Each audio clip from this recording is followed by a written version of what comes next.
देखिए, रोज़ाना हम देख रहे हैं कि लगातार मीटिंग दर मीटिंग होती जा रही है। एक मंत्री दूसरे मंत्री के घर जाता है मीटिंग करने, दोनों मंत्री मिलकर फिर एक तीसरे मंत्री के यहाँ जाते हैं मीटिंग करने, फिर तीनों मंत्री मिलकर चौथे मंत्री के यहाँ जाते हैं, फिर पांचवें मंत्री के यहाँ जाते हैं, फिर विज्ञान भवन आते हैं, फिर 8 घंटे की मीटिंग होती है। क्या ये सरकार किसान की मांग, जो इतनी सरल सी बात है, जो 5 मिनट में समझ में आ जाए, वो इन घंटों की मीटिंग में समझ नहीं पा रही सरकार के बड़े बड़े मंत्री?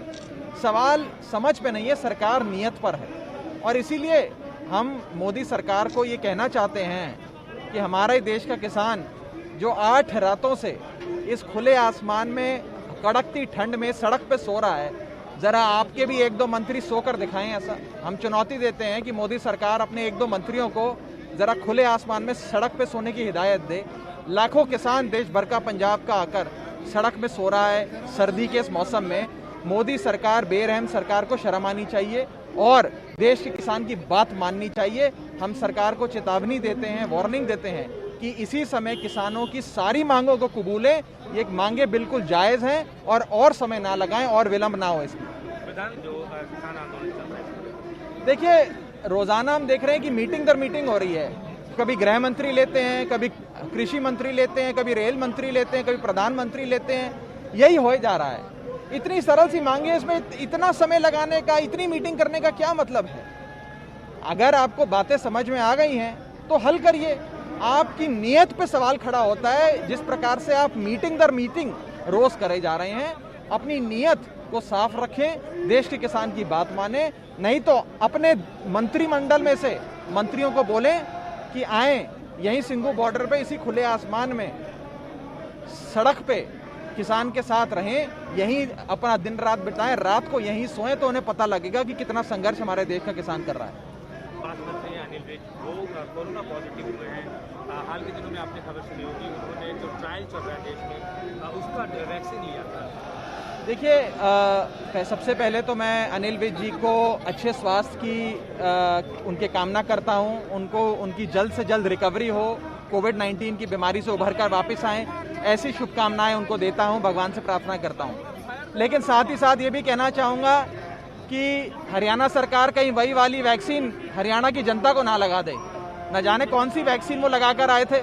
अगर यही वैक्सीन पंजाब की और हरियाणा की और अन्य राज्यों की जनता को उन्होंने लगा दी तो बड़ा खतरनाक हो जाएगा। तो सोच समझ के वैक्सीन के संदर्भ में कोई फैसला लिया जाए। ऐसा ना किया जाए कि एक मंत्री ने आज वैक्सीन लगा ली, हमने देखा कि 1 महीने बाद वो कोविड पॉजिटिव हो गए। तो काफ़ी सारे सवाल इस पे खड़े होते हैं। प्रार्थना करते हैं कि हरियाणा की जनता को ऐसी वैक्सीन ना लगाएं। अच्छी high quality tried and tested vaccine देश की जनता को मिले, फर्जी वैक्सीन ना मिले। इस पर सफाई भी दी है। उन्होंने कहा कि जो डोज दिया गया है, ये लगातार 2 डोज दिया जाता है तब इसका इम्पैक्ट देखिए। देखिए, मैं वही कह रहा हूँ कि ये तो जब भारत सरकार वैक्सीन को अप्रूव करेगी, drug controller of India approve करेगा कि ये वैक्सीन है, इसकी इतनी एफिकेसी है और ये इतनी बार लगनी है, उसके बाद देश की जनता को लगाई जाए। लेकिन अगर मंत्री एक वैक्सीन लगा लेते हैं तो समाज में ये मैसेज जाता है, हर बंदा अपने चुने हुए प्रतिनिधि मंत्री की ओर देखता है।